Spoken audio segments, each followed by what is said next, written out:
this thing usually catches me in a very emotive state. Because I've seen some of the attacks that always are leveled against my wife. If you're a parent in a blended family, there are certain things you shouldn't do. Yeah? There's a certain level of immaturity that occurs when it comes to certain people who use children as a way to punish the parent. And when these dramas occur, you're not hurting that parent, you're hurting the children. Hey there, amazing friend. Are we connected on social media yet? If not, let's make it happen right now. I'd love to stay in touch with you. You can find me as Mung'ala Movie on Facebook, Instagram, X, and TikTok. Loving this video? I sure hope so. If you are, don't forget to hit the like button and subscribe. It truly helps me and the team keep creating awesome content for you. Your support means the world to us. Thanks a million for being here. You are the best.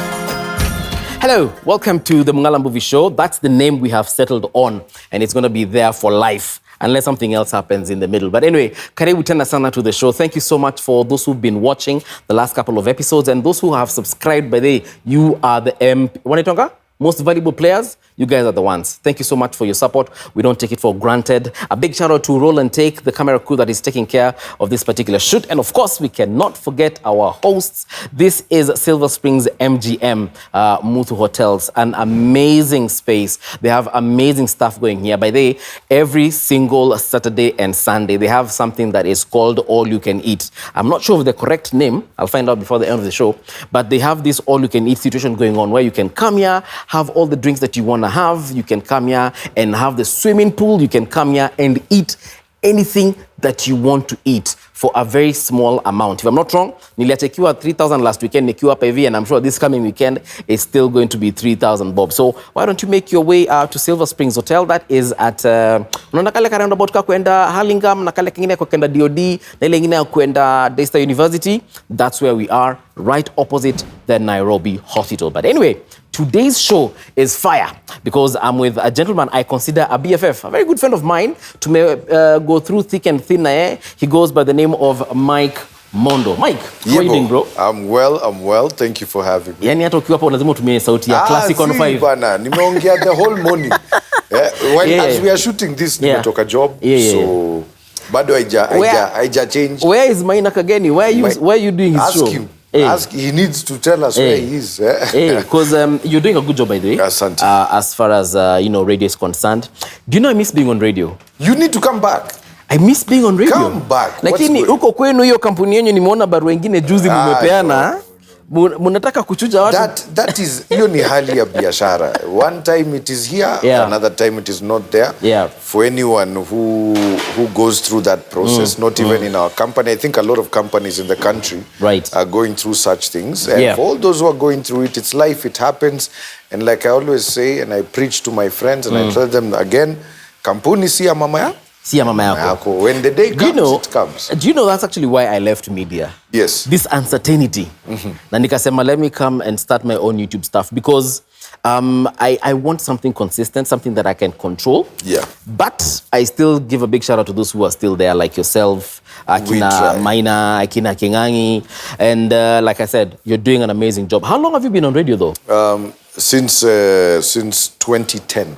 2010. Yeah, if we're talking when I started, 2010 at Hot 96, 2013 XFM, 2016 Classic 105, and I've been on Classic ever since. Wait, since 20 what? 16. You've been on Classic since 16. Yes. And you remember when I joined Radio Africa, I took over your show at XFM. I remember. Yeah, and now XFM nasikia imerudi.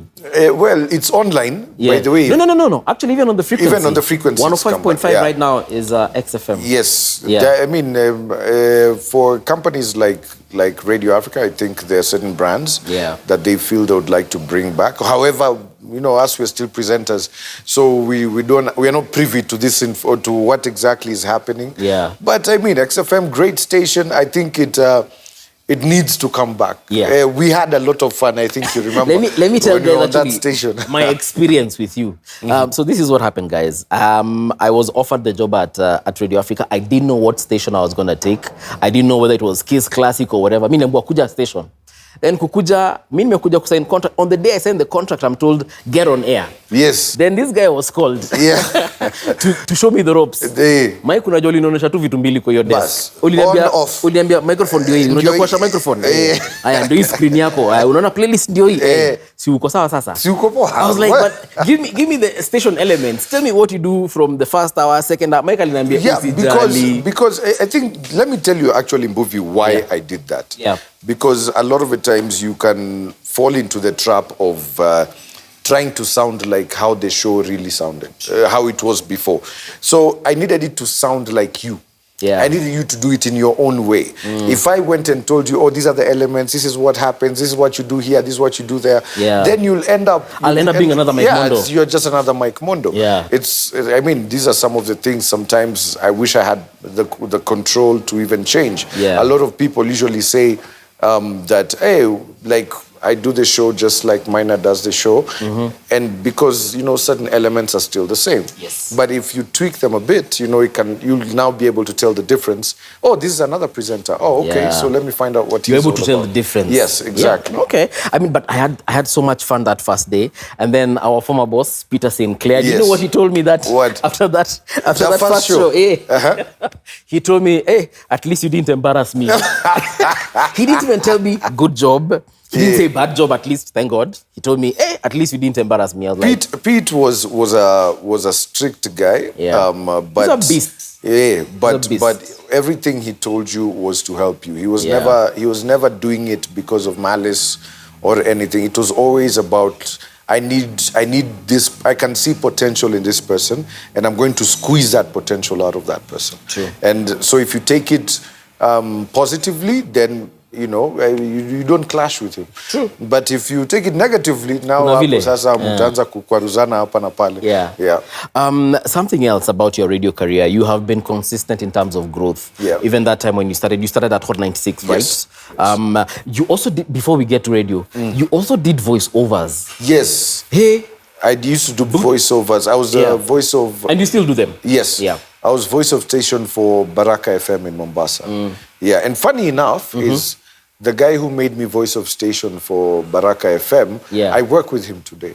Yeah. And is it someone I know? Yes, I don't know if you know him. But if you know, he's called Gregory. Okay, clearly. Maybe he came after. I think I know like 3 Gregorys in my life. Let me see. What's the other name we usually call it? Nzomo. Nzomo. Do you remember Nzomo? Is he at Radio Africa right now? Yes, he's still at Radio Africa. Was he there when I was there? I'm not sure, actually. Okay. I'm not sure. But Nzomo is the one who recognized my voice and asked me to try out to be station voice for Baraka. This is Baraka in Coastal. In Coastal. So kuna wakati ulikuwa unaishi Coast. Niliishi Mombasa. Nilizaliwa huko. Mzaliwa wa Pwani. Nikasomea Pwani. Is it your dad or your mom? Who's Coastarian? My mom. My mom is Taita. Okay, yes. Okay. Close enough. Ametoka Pwani. No, hiyo ni Coast Province yote. Hiyo ni Coast Province. At least back then tulikuwa tunaita Coast Province. Siku hizi Mombasa County. Lakini but siku hizo my mom grew up in Coast. Sijui walipatana aje na mzee. Yes. But walipatana. But I think also because of the fact that my old man worked at the Kenya Marine Fisheries Research Institute. He was a marine biologist. Oh. Yes. Oh, me and him, may God rest his soul. Yes. But mimi na yeye tungeelewana. Mungeelewana, nyinyi watu wa chemistry. Biology. Mungeelewana. Yeah. So we grew up in Coast. I went to Loreto Convent, Mombasa. After I finished, I went to Alidina Visra, Mombasa. Yeah. Then it was now nursing school that I came now to Nairobi. Okay. Yeah. People, I'm sure by now, a lot of people know that you did nursing. Yes.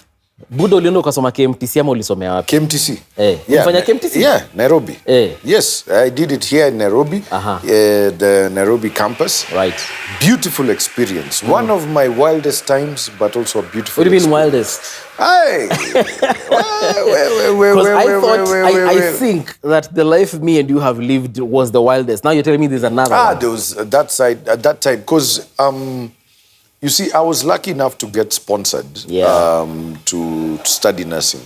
And when that happened, it wasn't like it was something I wanted to do everything, but I got the opportunity to do it. So I thought, let me do it, because at the time, my family, my immediate family, Made, Nini, she was really going through a tough time financially. Right. And I mean, I got an opportunity to go to college because of that, the Tansi group. And so I decided, fine, at least, get some papers and do something with yourself. Yeah. And so I studied nursing. It was wild because a lot of, you see, that entire, where KMTC Nairobi is located, is also right next to Nairobi University hostels for medical students. Right, and it's right opposite opposite Kenyatta Hospital, the morgue, and that street. Yes. So we used to intermingle a lot of students from both campuses. And the things we used to do were ridiculous. Mulichafo in Nairobi. Yes, I remember. Come on. I don't know if they still do it today. Let me tell you. Not even kuchafua Nairobi. Just like the amount of sherehe that used to go down was so insane that sometimes you do a sherehe, tomorrow you've got an exam. You've got clinicals happening. Where you're like so it happens like you're in a hospital setup. You've got a consultant who comes and asks you to brief them about a patient. Yes. And you're supposed to tell this patient, the consultant, about the care you're giving the patient. And what you're doing, sometimes you've picked sherehe till 5 a.m. Yeah. Your rounds are starting at 6:30 a.m. So we would go into the hospital, and then we would we'd mix up what is called a dextrose solution. And then energy solution. Then you put IV. Then you sit, you let the IV run until you wake up like okay. Wait, dextrose is really kitu tunaweka kwa maji kitambo tunakunywa kama but so it's more or less it's glucose. Sugar. It's just basically. So you just inject yourself? Yeah, you inject yourself. Like unaweka line kabisa, you let it run. And then after it runs, you remove the line. By friend, you think Red Bull gives you wings? Weka your dextrose. Kwanza sasa umeichanganya kidogo na maji because 50% dextrose. Right. Umeichanganya na maji. My friend, you are like this. You go, you do your ward rounds, you do your clinicals, nini. After it's like you've taken jet boosters and put them on your back. Yeah, exactly. Wow. But the crash was insane. Yeah. Hey, after that, the crash was bad. So, I mean, that was the life then was a bit simpler than now. And but it was a wild time. There's a question I want to ask about nurses. It's said that, especially the ones that work in places like NH, more or less government hospitals, wanakuanga na inaitwa nini, wanaonganga vibaya sana. For example, if a woman is in labor, anamwambia nyamaza wewe. If you come there, ukimtolea trouser akudunge sindano, anakuuliza hii haga iliyo na mafuta lini mwisho. Is it something you guys are taught in school ama? No, that is not true. By the way, I think well, I have been witness to situations like in delivery rooms where nurses can become rude to the patient. Okay, it's not being rude. Yeah. It's kind of creating a sense of urgency. You see, when you're on that delivery table, the nurse is trying to save both your life and the baby's life. And sometimes you do have patients who can tend to give up and relax. So unakuwa mkali kidogo so that this patient, umwambie no. Like, this is not the time. Like, I've seen patients, even you're slapped on the face to changamka. Yeah, because at this point, if you get tired or fatigued, you could end up, the child could end up in fetal distress. If also you get fatigued, you can also expose yourself to certain dangers. Right. And so this nurse needs to make sure that the job is done. And the job is for both mother and baby to be safe and healthy. Okay. You'd find that even these nurses you're calling wakali and whatever after you deliver and you're both sound and healthy, they'll come and laugh with you and say, hey, sasa ulikuwa unaogopa nini? Sindio? Sasa alikukula kibare hapa. Sasa alikupiga kibare. But it's because at that time urgency calls for it. If right now, think about it this way. If you're in a bank and there's a bank robbery going down, right, and cops came, and they're trying to get the bank robbers, right? Do you think when they're going to treat you nicely and say, excuse me, sir, we'd like you to go and sit over there in the corner so that we deal with the bank robbers? No. They will drag your car chini. Kwendo kokando, nini? So that they can save your life. Okay. So at that point, when you're giving birth, sometimes, I mean, we do have bad apples. They exist in every profession. But when it comes to nurses, man, I celebrate each and every nurse, the jobs they do. Oh my God, you would never do it even to your own mother, even with your own mother, where she's concerned. Always make. Always funny.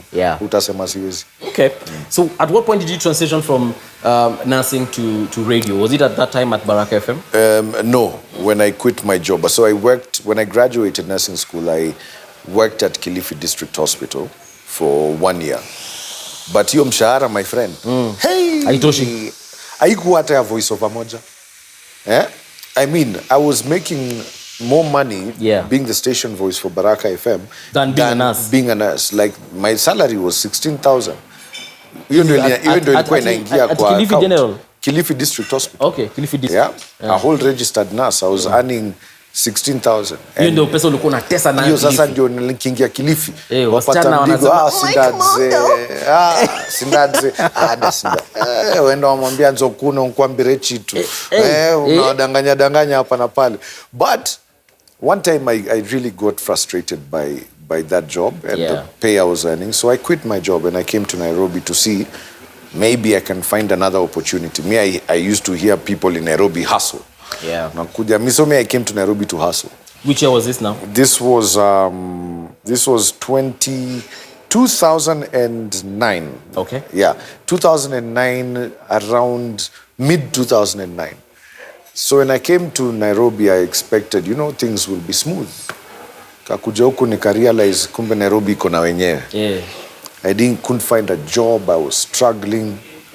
Then I remember my little brother had told me about Hot 96 was hiring. Like, he sent me this thing and he told me, you have a great voice.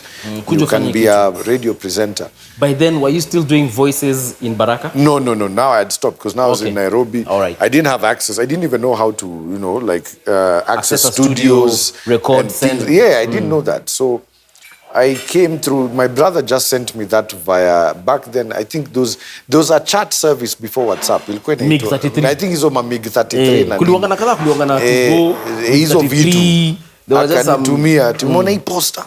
Ati sujaribu hii job, by the way, imagine you can maybe try out. I didn't pay attention to it. I was like, So what happened was, one time during my hustle, I was walking along Dennis Pritt Road.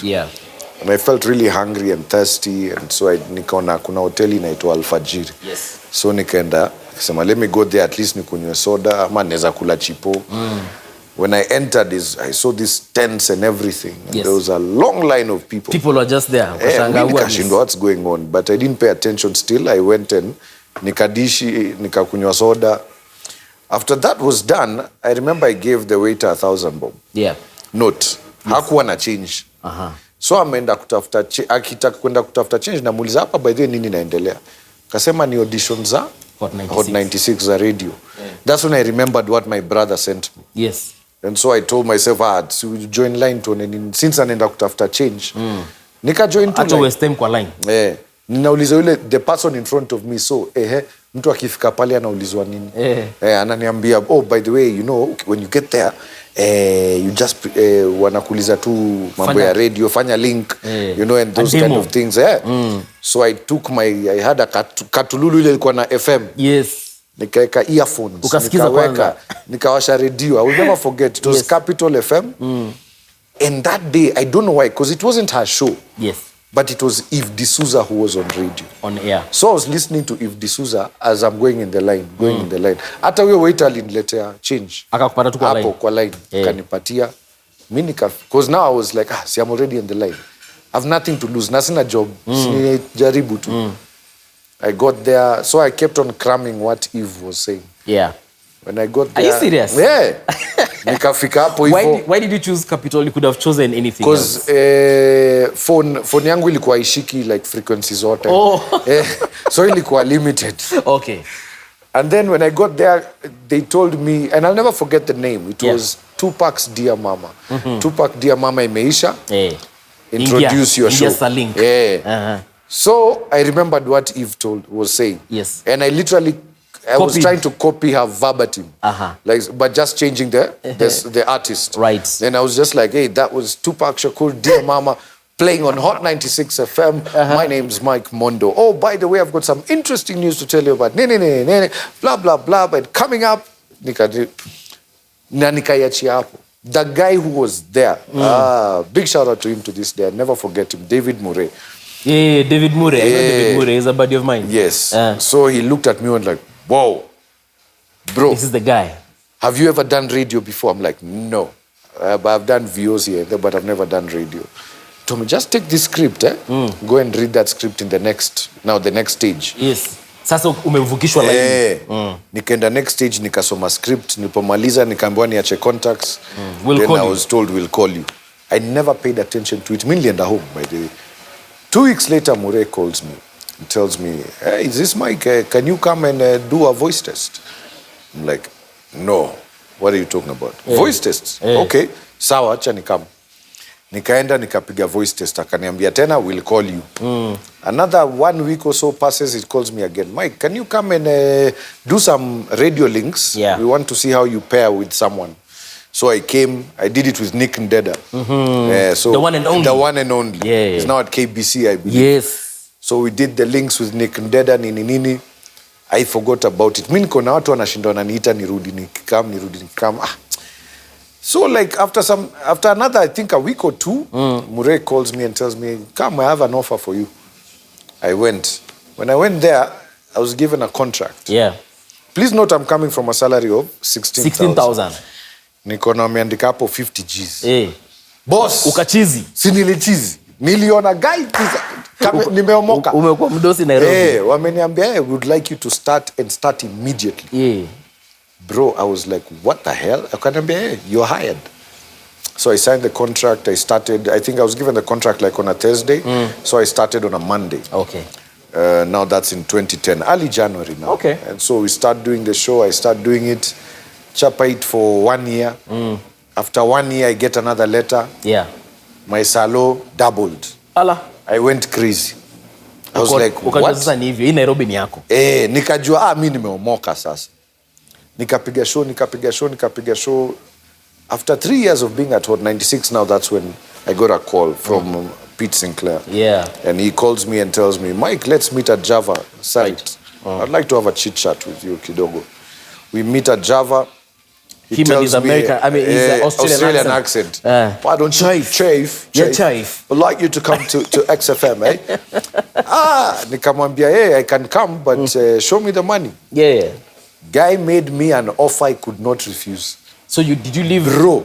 You left Hot immediately, or you gave them some time? No, I gave notice. If I remember correctly, they bought out your contract. Yeah. Because I remember I left Hot 96 like it was somewhere mid-month, but I didn't even wait to the end of the month. I just started immediately. Yeah. At XFM. So then I worked at XFM 3 years, kidogo. Siku moja nimekuja kazi. Larry Asego was not in because he had traveled. There was no one to cover the show. Yeah. Because I think they used to do it with Nico Diambo, but Nico was also not there. Yeah. So I was told, don't enter XFM studio, engage Studio Classic. Even the music is different. Yes. In fact, I was like, you guys are crazy. How are you throwing me into this thing like this, deep end? Yeah. So I ended up doing the drive show. Our CEO at the time was Patrick Kwako. Right. So Patrick listened to the show and he was really impressed. And he asked me, would you like to stay on Classic or would you like to go back to XFM? I told him, well, I mean, the music was my kind of music. Yeah. It was old school music. I wouldn't mind. He told me, sawa. But the thing is, you'll have to take a later show. All right. Yeah, because Larry Asego was still there, Maina was still doing breakfast. Nick was still there? Yeah, Nick was still there, so I was told to take the show after drive, between 7 and 9. Right. And so I said, fine, I'll take that. In fact, it was less hours. They were not ducking my pay. So I'm like, cool. And you had the entire day to do whatever. To myself. Yeah. So I started doing classic 7 to 9 p.m. Then at some point, Larry Asego resigned. After Larry resigned, I was told, you do the drive. Yes. And when you do the drive, it came with the job that whenever Maina was missing, yeah, you do the breakfast. Wow. So that's basically how the transition journey happened. Yeah. Okay, nice. Awesome stuff. And that's how I also got into X, because you leaving X. I left X and then you... Good stuff. How is it working with, working? Because, I mean, I've worked there, but I haven't worked for as long as, you've worked. You've also done Maina's show. How is it doing Maina's show? Because that show, for me, I feel like it's really demanding.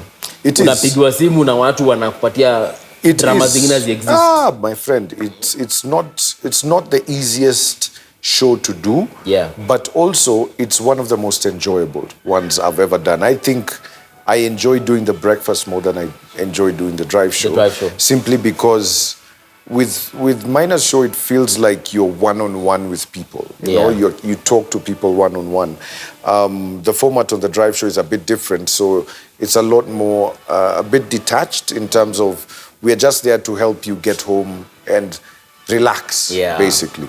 Yeah. So doing Maina's show, I think the first month was the hardest. Because, when you start a radio show, initially, the Kenyan audience give you a lot of hate. Yeah. And they say, who is this one? Where is Maina?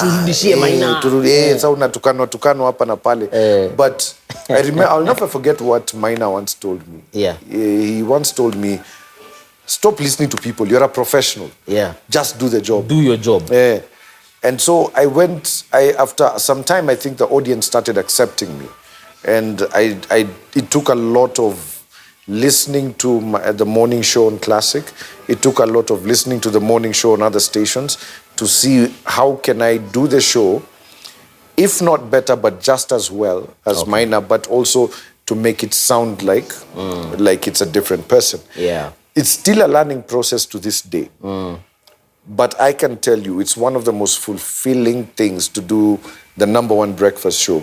When it comes to English radio in the country, it is fulfilling. When it comes to it's the #1. Yes, it is fulfilling, but it is a challenge. Maina is a legend, and it's like you being told Cristiano Ronaldo has been benched, and we need you to perform at his level. Ingia hapo number 7. Ingia hapo na when you're Cristiano, say you will struggle. Yeah, you will really just the pressure, the psychological pressure. Just the pressure itself. You're like, is guy, enough.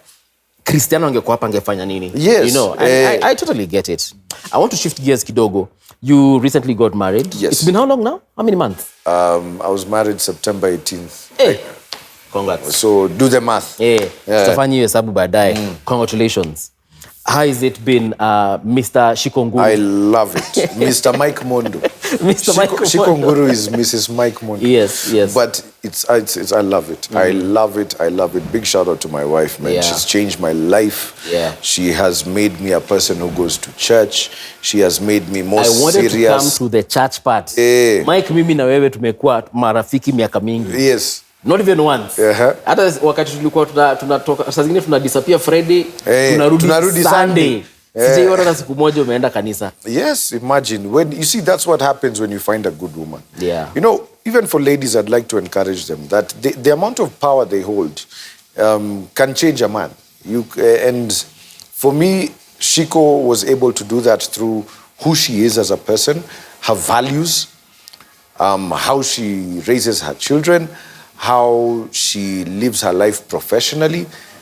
That in itself, even just her routine, I felt like, hey, Mike, by the way, when you jangili, you now need to change. It's time. And then she made me realize the value of knowing that, Mike, once you have children, you also need to adjust your life in certain ways. You can't keep living like a single man. Yes. Even if you're now single, a father, you're a family but you're a person. father, you need to live by example. And that's what Shiko taught me. That you need to live in a way that if your children saw it, they'll be like, yeah, I want to live just like that. And so that's who she's made me become over the last almost 2 years of us being together. Yeah, and so nowadays, Sundays, I know it's church. Saturdays, it's date times. I mean, I follow her vlog. I'm a big fan of her YouTube. Yes. My girlfriend is actually a bigger fan of her YouTube channel than I am.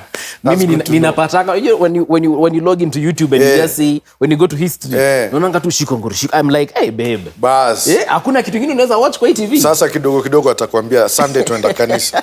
Twende. Hiyo nilishaambiwa bro.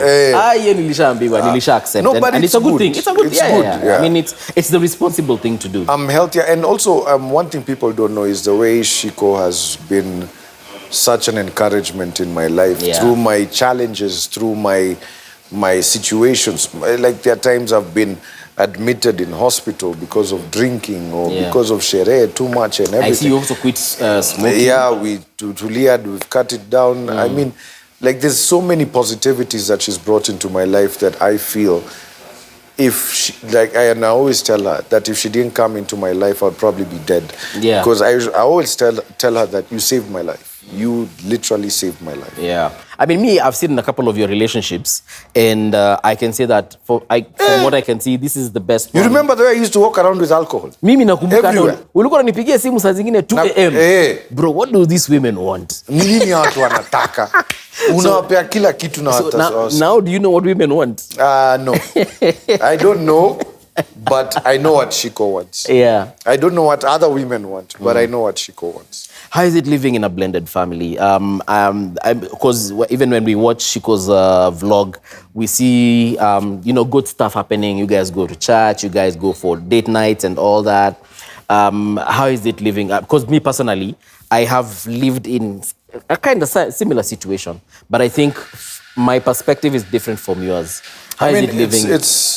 It's really beautiful. Yeah. Like for example, I'm a father to daughters. Yeah. And through my marriage with Shiko, I'm now a father to also sons. Yeah. Right? And it's a beautiful experience in terms of you get to see the dynamics of how a child grows, even in the absence of, let's say, their biological father being there. But you can get to see how they grow and react, which helps me also see, because I don't get to see my biological kids as often as I see, my kids through marriage. Is that by design? Yeah, I mean, circumstances. Circumstances sometimes, and in one situation, circumstance, in the other one, design. Because with my eldest daughter, I mean, with her, I can see her whenever. Yeah. With the young one, kuna challenges. Kuna challenges. Nilipewa kuni challenges. Kizungumkuti. Kizungumkuti wanasema kwa Kiswahili. But and with the kids that Shiko brought into my life, with them, seeing them every day, just seeing who they are, how they're developing into human beings, and how I always remind them about how lucky they are. That they've got 2 dads and they've got 2 shoshos or 3 shoshos, and I always tell them they have excess, so that they always feel like that's a lot of love. Yeah, you have excess. Like my boys always tell me all the time, Mike, but Dad, why is it you always say, okay, rather you only had 1 dad, and then say yes. But how come I have 2 dads? I'm like, you have 2 dads because you're lucky, you're blessed. Yeah. And so you should celebrate. So how many shoshos do I have? Well, you've got my mom who's your shosho, you've got mommy's mom who's your shosho, and also your biological dad has a mom who's your shosho. So you've got 3 shoshos. Yeah. So you have more than everyone. So you should be enough happy. Of everything. Yeah, you have got so many shoshos. You have access, actually, Yeah, and they feel happy, they laugh, and actually beat their chests proud about it. They say, hey, by the way, me, I've got excess, I have more than enough.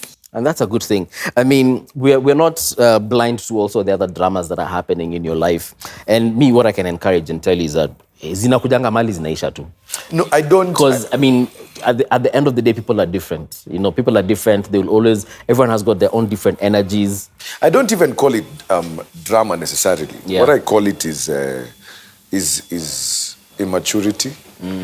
with certain, and if you're a parent in a blended family, there are certain things you shouldn't do. Yeah, there's a certain level of immaturity that occurs when it comes to certain people who use children as a way to punish the parent, and it's wrong.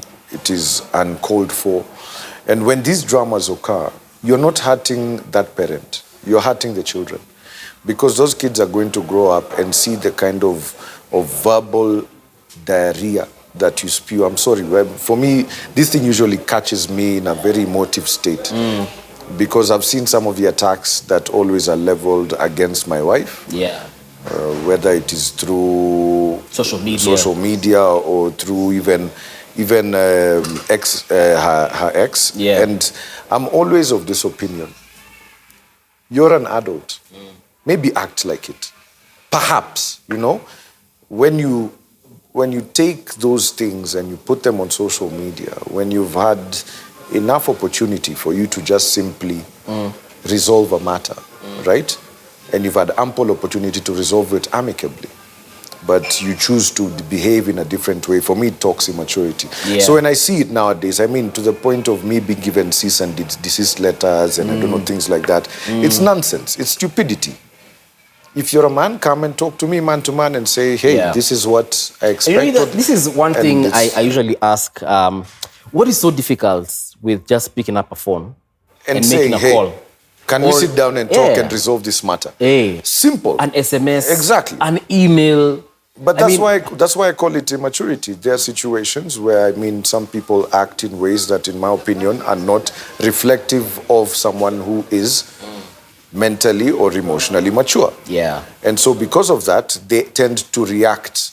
And I found out a lot of the times when people act out the way they do, it's not necessarily because they truly are doing it for the best interest of the children. No. It is because they're trying to hurt the parent. And so they do it because they know the kids are the low-hanging fruit that I can attack. I can use to be able to hurt the parent. Wewe umepatia, for example, let me nikuulize swali. Have you ever told like Shiko that this is what I expect, when the father of your children wants to come over? I don't want him to come to the gate. Asimamange huko 10 kilometers away. Ama asimame the nearest town. Movie. I don't do these things. And let me tell you, maybe I'm wired differently. Ama unasema sitaki kuona huyu jamaa asipigange simu hapa. Apigange Sunday pekee. Hapana, sina. Nope, not at all. And the reason why I don't do those things is because I'm aware that it is important for the children to be in the lives of their fathers. I realize that. Just like I would expect my baby mamas to understand that it's important for me to be a part of the children's lives. But when you bring any issue that is going to affect my wife in any way, now we are going to have a problem. Now we are going to have a particular problem that now it goes beyond parenthood. Now it is man to man. See, we deal with this thing man to man. Siwezi kuja kwa nyumba yako Mbuvi and then I start disrespecting your wife. Yeah. You understand? I get you. That can never happen. And so that is where sometimes you find, and I'm not going to mention names, but some individuals who come and start making noise on social media and talking trash. And I sit there and look at you and I'm saying, wow, really? Yani, I would never, ever go online and start attacking any one of my... they've done things to me. Yes. My exes have done stuff to me. But I would never go and say they are not good parents or they are not good at raising my child. Because, they birthed that child. Of course, they know what it is to raise that child. If there's that time you were given a letter and you were told, stop posting pictures with, these kids and stuff, would you do something similar? If you started seeing your kids taking photos with other babazao wa kambo, for instance, would you have issues? Would you call that person and tell him, Absolutely not. And I tell you why. Let me explain why. Yeah. I can't do it because as long as my joy is my child's happiness. Yeah. If my child, any one of my biological kids is with their stepdad and the kids are happy and they are enjoying themselves, by all means, even you stepdad, kuja, I'll buy you a whiskey. come, we'll sit down, we'll choma Father of the nyama, year, Shika. give you, nikwambie thank you. You're doing well. But when you come and you start saying that, oh, this is this, and you know you're doing nothing. Yeah. Well, for the upkeep of these children. You don't Then know when they are problem. sick. You don't know when they go, school fees ujui ni pesa ngapi. Yeah. Wakienda holiday ujui ni wapi, ujui kiatu shoe size ni gani. You don't know anything. But you can beat your chest. Yeah. For me, that's stupidity. At the end of the day, yeah, the least you can do is come out and say, you know what, Mike, Mazet, kudos for what you do. Right. Mazet, I know niko hapa na pale sijafikia, but give me time, I'll get my shit together. Okay. And then I'll be able to, I'll be sour, because I understand men go through these things, right? And there are times when things are down for you, and if they're down for you, well then, by all means, cool. Come talk to me. We sort it out as men. So you hold it down for now, mpaka ishikilia, mpaka I get myself sorted, and then I come back. But when you go and you start abusing me, sending me letters, and using your armies on social media to come after me, and I mean, what are you trying to do? One last question in regards to that. Have you ever tried to yourself personally reach out to this person? Yes. And like, come on, Mike. No, I have gone through my wife. Okay. And said, tell this guy I'd like to meet him. Okay. We talk as men. And he said no. In fact, in response, he sent me messages abusing. To your phone? To my phone. Okay. Abusing my wife. And so for me, I've got no love whatsoever. When it comes to my wife, I draw a line. There are things I can take, but where my wife is concerned, there are things I will never take. That's where you draw the line. And that's where I draw the line. Awesome stuff. Yeah. You guys had a very nice podcast. Are we about to see that anytime soon? It will come back. We just have a few issues I need to resolve. That also brought drama here. But once that is resolved, then I think we should be back. If I can give it a timeline, maybe in another two months or so. Two months or so. So thank you so much for coming through for the show. We'll definitely be having another conversation with him and seeing how things are on that particular end. Don't forget, we are being hosted right now at the MGM Mutu Silver Springs Hotel, an amazing place. Please come and visit and see what they have to offer. Roll and take. Thank you so much. You guys are absolutely amazing. Until next time, it's been real. Hasta la vista, baby.